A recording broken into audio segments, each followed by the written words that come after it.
Here we go. Welcome to the Remnant by Reclaim 611 podcast. I'm Paula. And I'm Carrie. And we are excited to have a very, very special guest this week. We have another guest from the Regional Victim Crisis Center from Abilene, Texas. We have another Carrie. And her name is Carrie Windham. And I'm just going to read you a little bit about her so you all can kind of know who we're talking to. So Carrie Windham has been a peace officer since 2004. She has been an instructor for the West Central Texas Law Enforcement Academy since 2008 and develops and presents training at various state and national conferences. She has a bachelor's degree in applied behavioral science and a master's degree in marriage and family therapy, specializing in the effects and treatment of emotional and psychological trauma. She currently works as a licensed marriage and family therapist associate, providing psychotherapy to adult, adolescent, and child victims of violent crime under the supervision of Janet Laval Jurgens, as well as victims' rights advocacy and legal accompaniment services.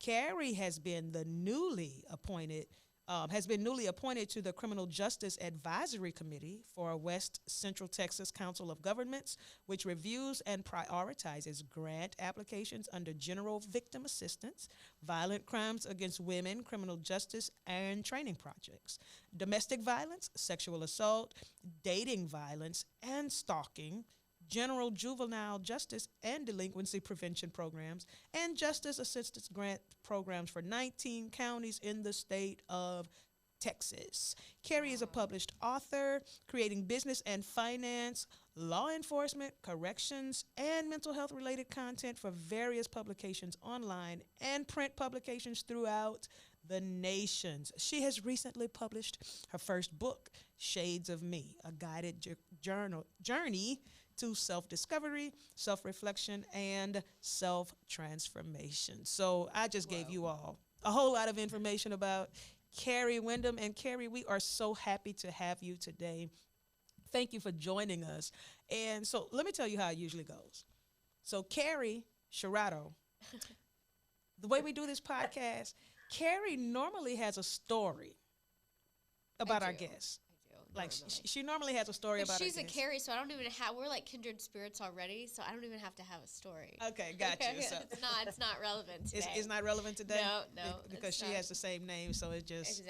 Exactly. Okay, all right. So Carrie won't have a story today, but Carrie Windham, thank you for joining us today. And I know I just read your bio. That's like this whole professional snapshot of who you are, right? But do you want to tell us a little something about yourself that I did not discuss in the bio? I'm a mother of three. Okay. I have a little farm. I have a lot of little animals.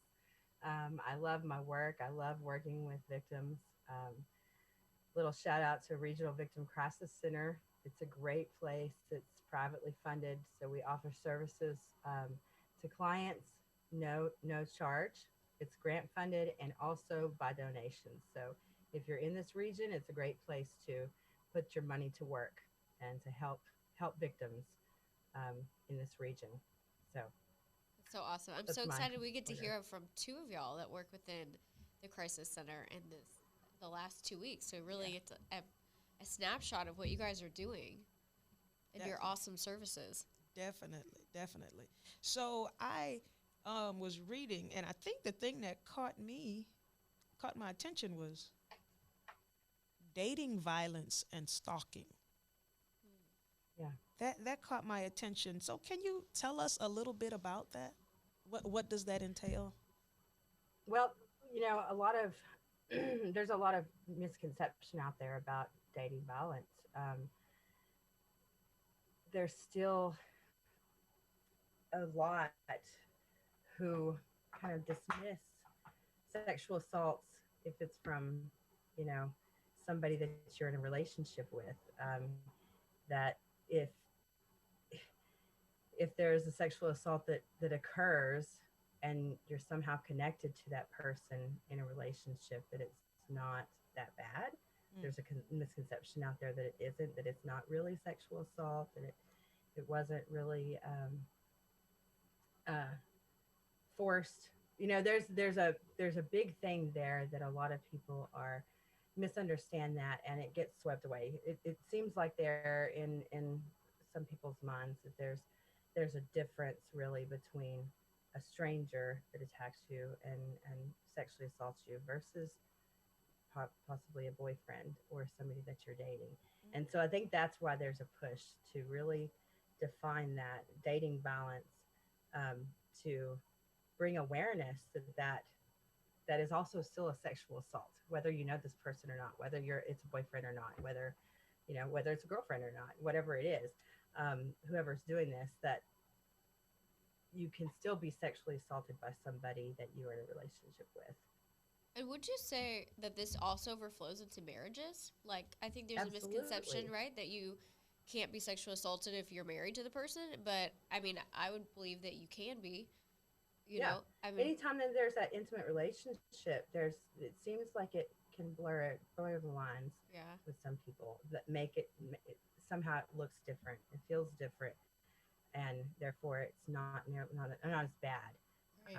as if this were a stranger doing this to me. But in fact, it is, and it is still a crime, regardless. Well, I think that's really important that we do define that and that it is a crime.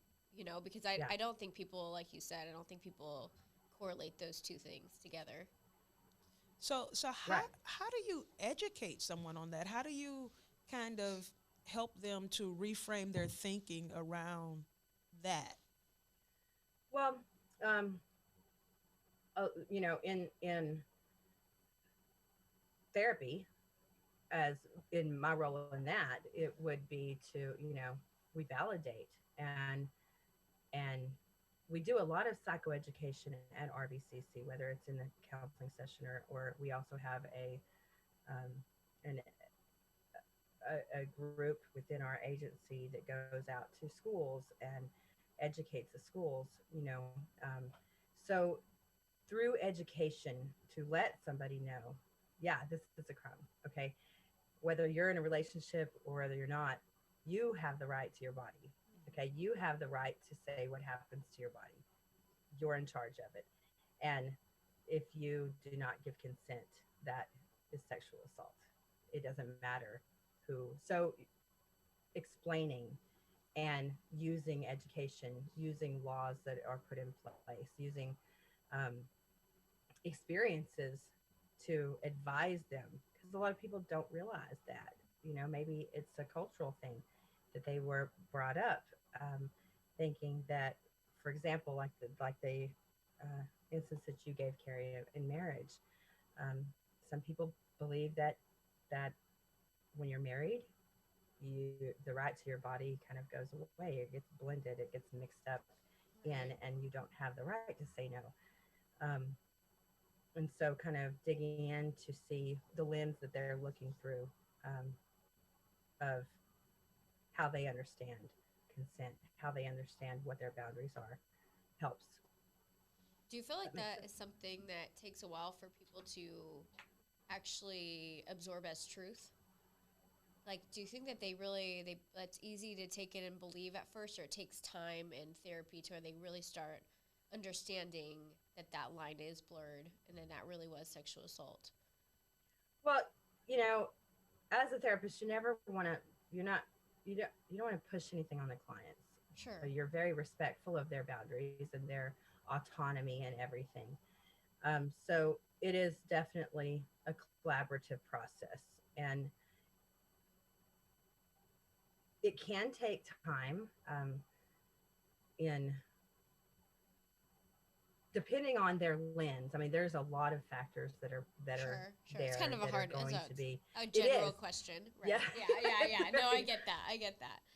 But I would think those who have really, that you're seeing that so much trauma, healing isn't fast. And so it probably takes a while to even see it from a different lens, especially something yeah, that's so blurry like that, rather than a rape or something that is so clearly defined, or more right. clearly And defined. healing in itself is, yeah, it's going to depend on factors like the time frame of how long you need to be in, like crisis counseling will depend on your personal experiences, your foundation, what kind of skills you have already to um, kind of regulate your emotions, to kind of what kind of coping skills you have. And that's going to go into childhood, early life experiences, adolescent, early adulthood experiences. We are a product of our experiences.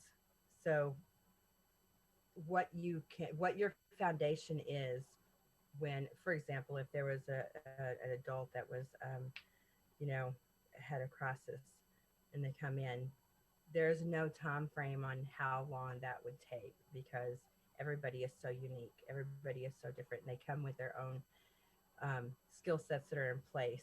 And I look at anything that happens like that, any kind of trauma, it's kind of a like everybody has their own house of cards. And when a trauma occurs, it just somebody just boom and blew all the cards up. And there is a process to get the cards back, and it's, in counseling it's called like a new normal. You're not going to have the old house of cards, but they're blown up in the air, and you have to reformulate and restructure all of the things to have your new normal again. um, and so that's going to take time, depending on, like I said, their experiences. But that's what we do. I mean, we go in there after a trauma, and what does it take to reorganize that house of cards and get it back to an appropriate place where we can continue our functioning that we had before the trauma. I like that analogy. I did too. Yeah, I was yeah, looking I like like that. I could see the I could cards, see the like cards too. Yeah, everything, and I then know. just starting over. Yeah, I like that analogy. Very, very good. So I have a question. So you're talking about trauma and having control of your body and really thinking that you're you're controlling the narrative, right? So how do you deal with victims who have been trafficked, who believe that they've controlled their bodies to get what they want? How do you deal with them with the reframing of, hey, that was abuse, that was trauma, that was not okay? Like, what does that look like for them? Well, not speaking to any particular victims, because Okay. I can't do that, Okay. but I can talk in generalizations. Um, you know, that's difficult. That is a difficult question because it's a frame, it's a particular framework of looking at the world, and there's a lot of cognitive processes that go into that, and biases that we filter through the world. That's a deep question because it is about perception, Mm-hmm. and it is about, what do I need to feel safe? What do I need to feel strong? And we're going to look through that lens. Does that make sense? Mm-hmm. Let me try to get an example. Have you ever heard of cognitive dissonance? Yes. But Okay, there's an can element. you explain it for the Yes, listeners? I can. So, cognitive dissonance is a psychological phenomenon that occurs where we have two um, opposing views or opposing beliefs. And they're usually going to be, one of them is going to be in conflict with your identity, with your sense of self, with your autonomy, all the things that you believe in. And your psyche will choose one, and you will be blinded to anything about the other.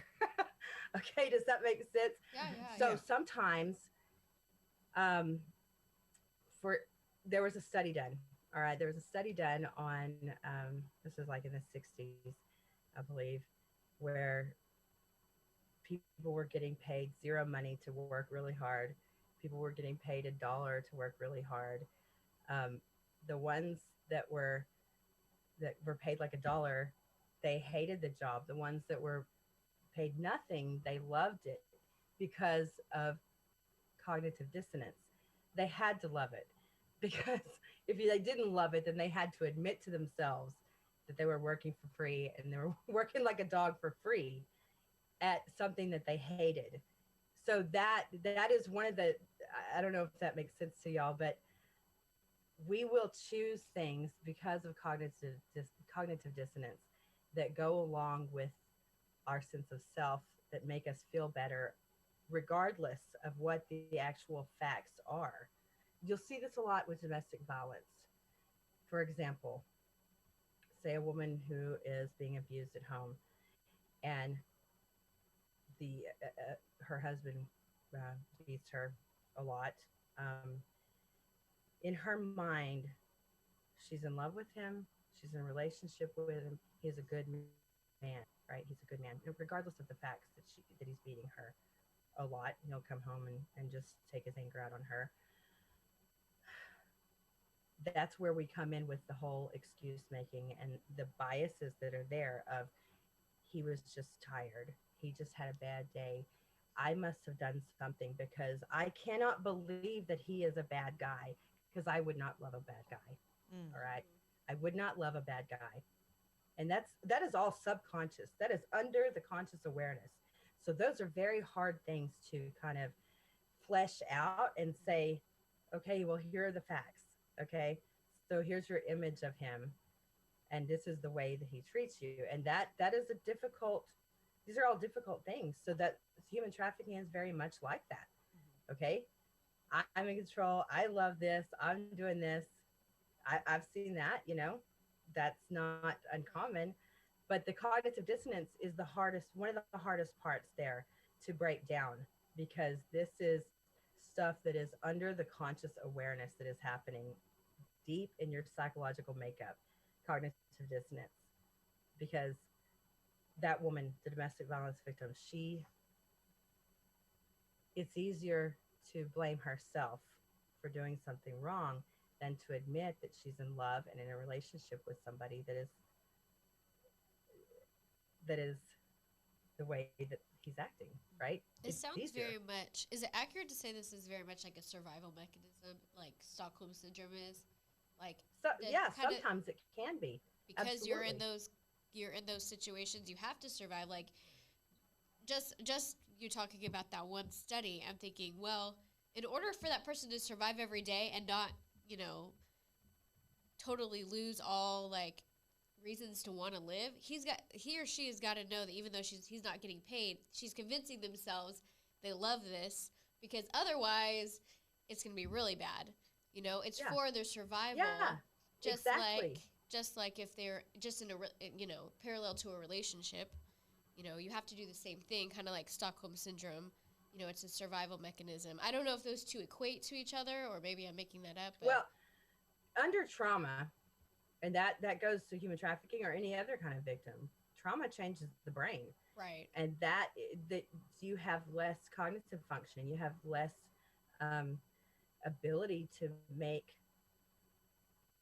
logic, reason decisions. You're in your survival brain, which is viewing everything through safety, right, through um, trying to keep yourself protected. right, right. Period. End of story. So like that old saying, the devil. What is it? The devil I know is better than the devil that I don't know. I'm Mm-hmm. Yeah, probably Yeah, yeah, I've yeah, heard butchering that. that, yeah, yeah. but that's it. So you have a victim who's in a maybe going into human trafficking or domestic violence, and they're making little changes to their self, to their behavior, to keep themselves safe, and they're able to manage it. Okay, Right. they're managing that to keep themselves protected.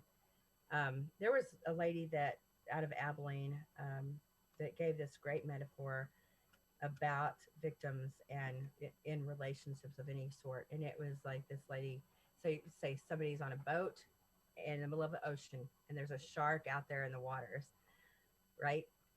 And there's a safe place over on the other side, but you got to get through the shark first. um, it's safer to be there in what you've read. They have studied their abusers subconsciously most of the time. They know they've made adjustments. In that way, it's a lot like children that grow up in an abusive home. They know the little signs from mom when she comes in the door, or dad when he comes in the door, how their attitude is going to be, and they're gonna correct themselves and everything that they do to try to minimize tension, minimize getting the abuser over a certain threshold, it it it's an adaptation that happens in abuse, adapting to the abuser itself, them, himself, herself, whoever that is. I don't know. That was a long way to go around It's okay. that. It's Did that okay. make I sense? mean, you are giving us so much right now to where I'm just kind of like trying to take it all in and just like this is so much good information to help us understand. But you said something and I want you to go back to it because I was trying to make a note of it and you kept talking and then I couldn't Sorry. remember. It's okay. You said about their survival brain. Yeah. You can you repeat that if you can Yes. think about how you Okay. said it? In effect, okay, and this is just, a metaphor to help understand. Mm-hmm. Um, it's like we have two brains in our heads.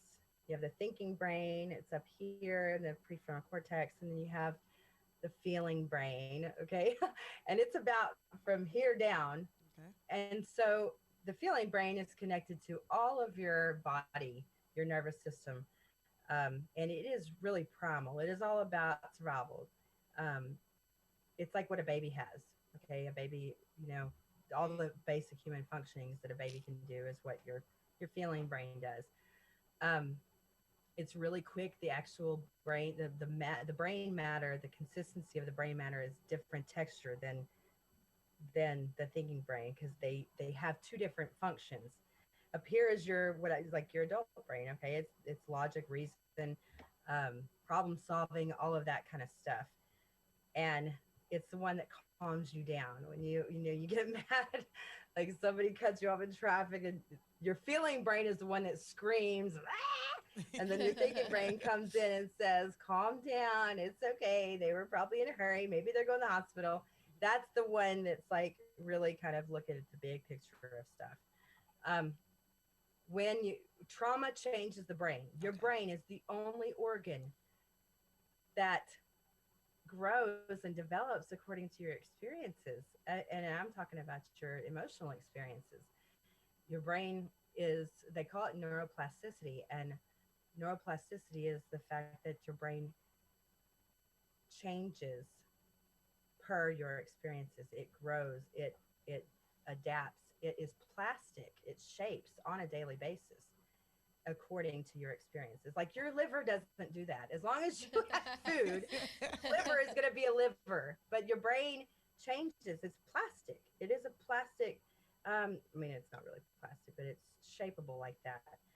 So when you have trauma and continuous trauma, even one incident, but continuous trauma like human trafficking victims, the brains will grow bigger, thicker, um, in the feeling brain. Okay, that's your emotional brain. It's your where you have all the physiological issues and reactivity and having panic attacks and shortness of breath and accelerated heart rate. All of those things, they're going to grow bigger because you're using that more, because that is your safety mechanism area. And this guy up here, he can actually shrink. I mean, Wow. long-term untreated depression and anxiety leads to brain damage. Brain damage. It shrinks. Your brain is amazing and it's efficient.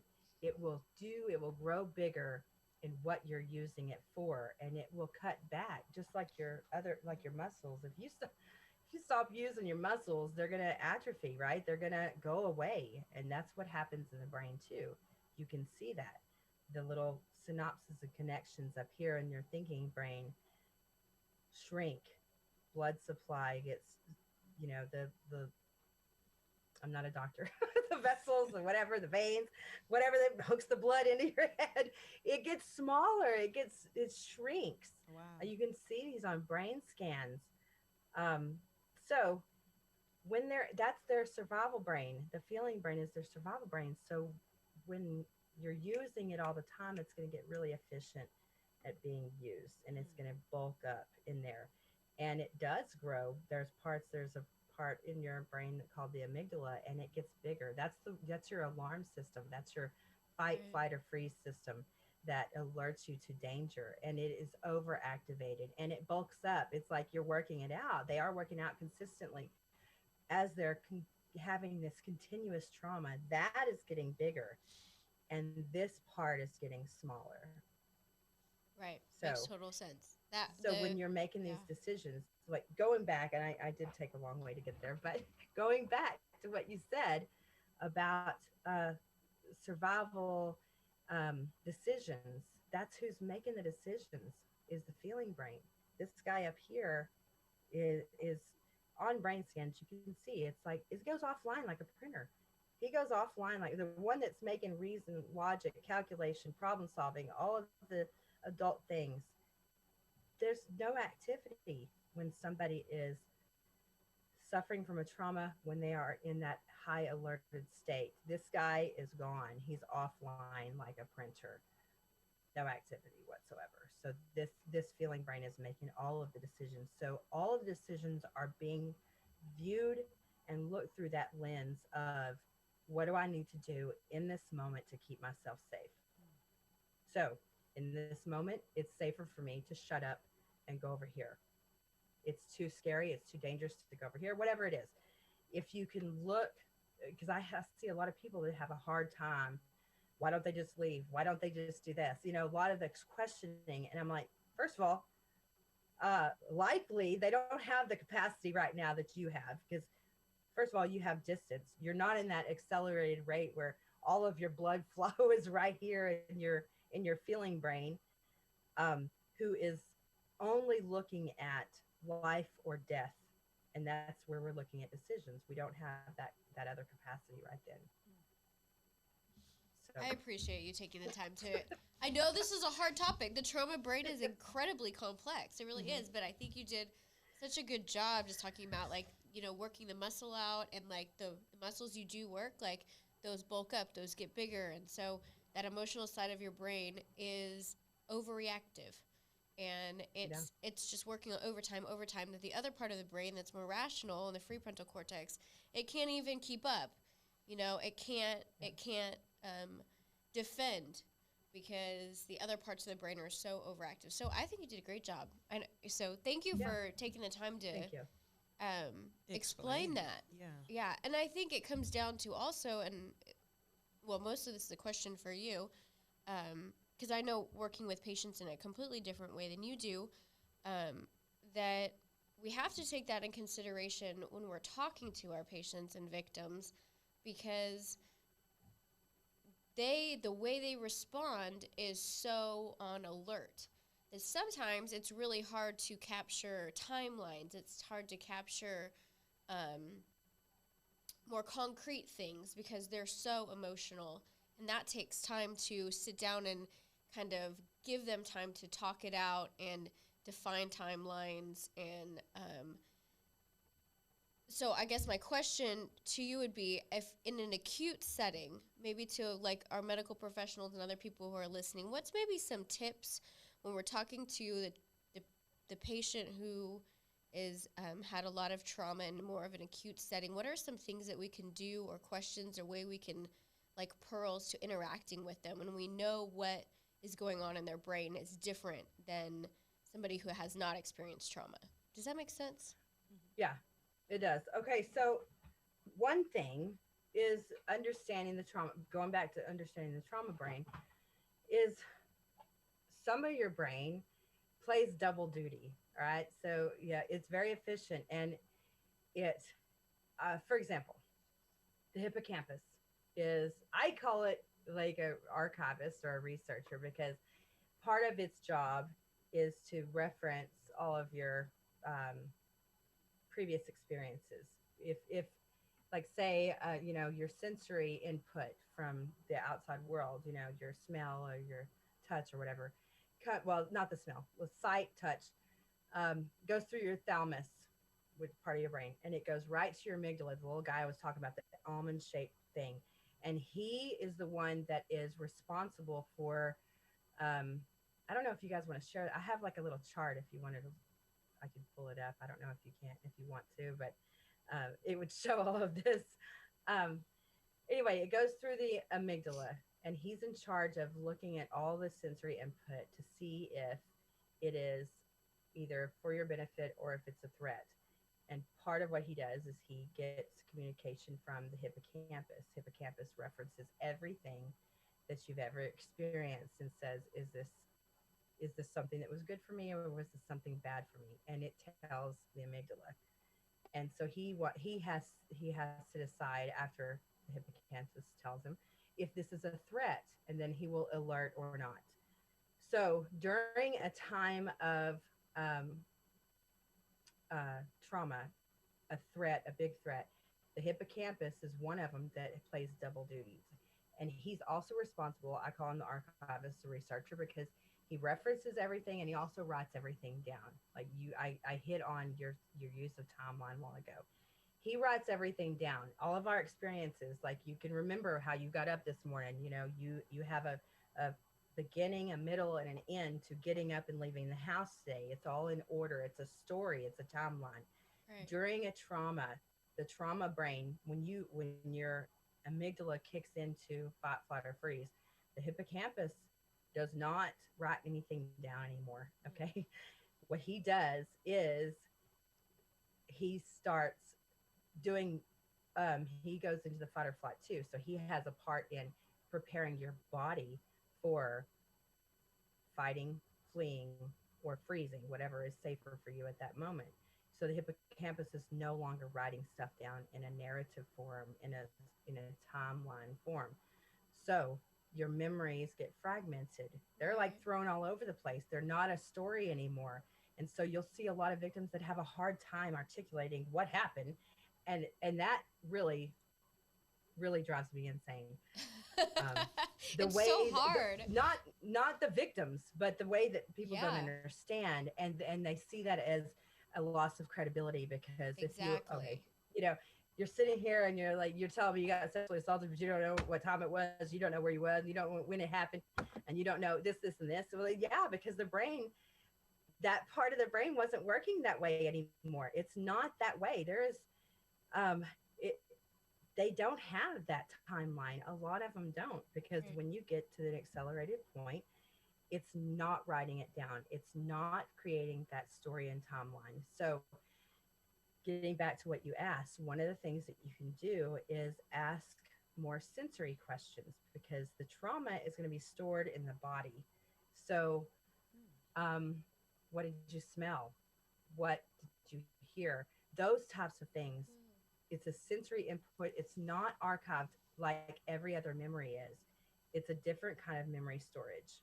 So, um, tell me, tell me what you smelled, and those are the things that are going to be recalled relatively quickly, because instead of being stored up here like other memories, it's to be stored right here in the body.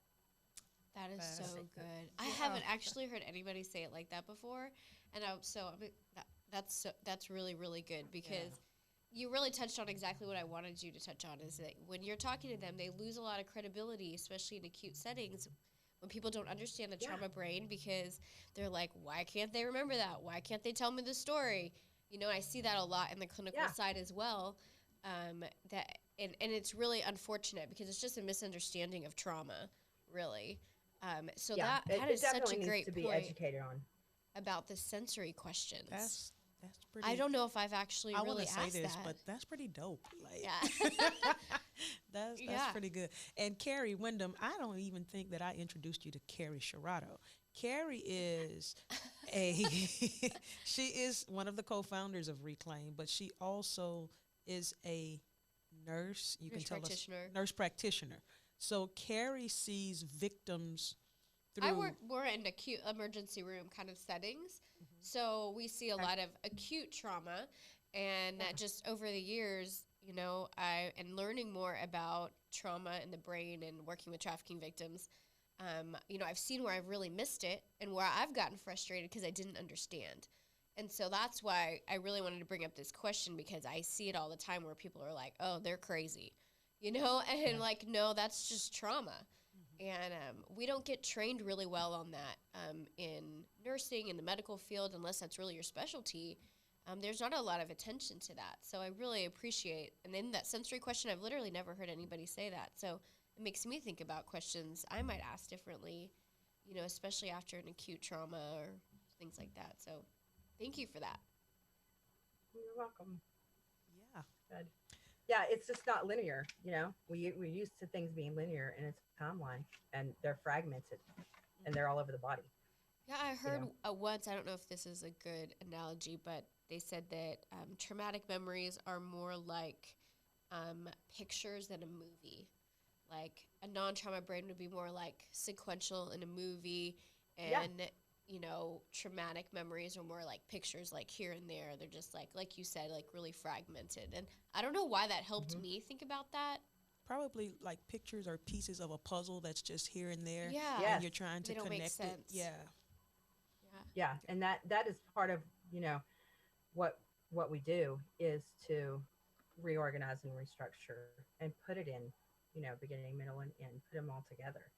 And that's one of the hardest ways or reasons why it's so hard to deal with trauma is because there's not that story to put together. There's not that story to actually evaluate and assess and handle. It's all over the place. So in therapy, like that's a great metaphor. You put the puzzle together and you structure it in a way that the victims can make meaning out of and put it away. Like I use a lot of metaphors, like, and trauma is a big, like laundry, for example, and going back to the fragmented memories. Like say you have a load of laundry, take it out of the dryer and you put it up on a shelf. Okay. If you want like a green sock that's right in the middle of that laundry pile and you pull it out, what do you think is going to happen to everything It's gonna else? all come out and fall Yeah, apart. that's like trauma. That's a trauma fragmented memory. Wow. So in Huh. therapy, you don't the trauma doesn't go away like it never happened, but you take the laundry and you fold it and you put it all together and you put it up. Okay, you put it up in an organized way, in a way that can be nicely put together, and you can pull out the green sock when you need to, and never all Without this other messing stuff up the. doesn't come tumbling down Yeah. on you. Huh. Okay, That's pretty so good. Yeah, I You, like you're that good too. with these You metaphors because I can are. just picture stuff as you're Yeah. talking. I can see it. I Yeah. know. So if I steal it, don't be mad at me.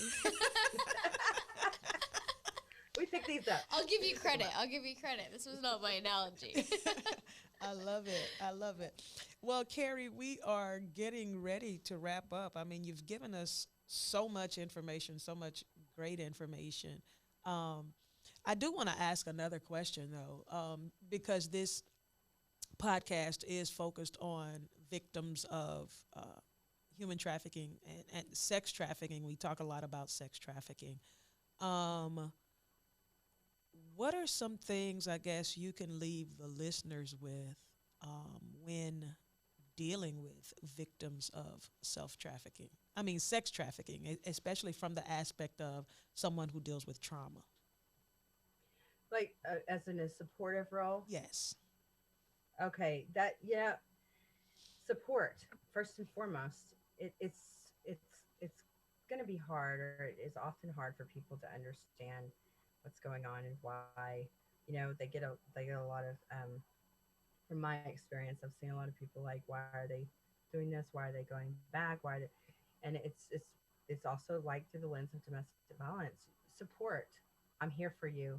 They have to be able to be in control of their life. Okay, so this pressure, it's just if you are adding pressure to somebody, get out, do this, you need to do this. That's just like going from one controller to another. Mm. So what I would say is just be supportive and say, I'm here for you. When you decide I'm going to support you, I'm this is your decision. Patience, validation, respect for their choices. Okay, whether it's not the choice that we're making right now is when what the choice they're making is whether or not it's one that we would make, supporting them fully and knowing that they are respected and that they have a safe place to come to when they choose to.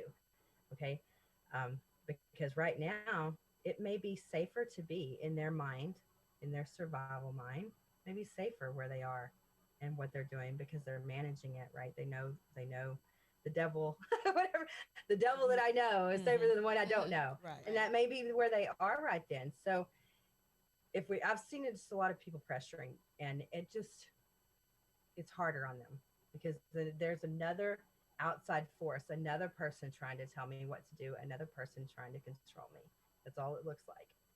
And if you can just put that up there, that I'm here for you when you're ready. That's what I would say. Wow. Thank you. That is pretty powerful. It is. Thank you so much. So before we go, can you let the listeners know how to find your book? That was my question. Oh, I'm sorry, Carrie. No, I was thinking the same thing. Uh-oh. For on Amazon right now. Hold on, Carrie. We lost you for a second. Will you repeat that?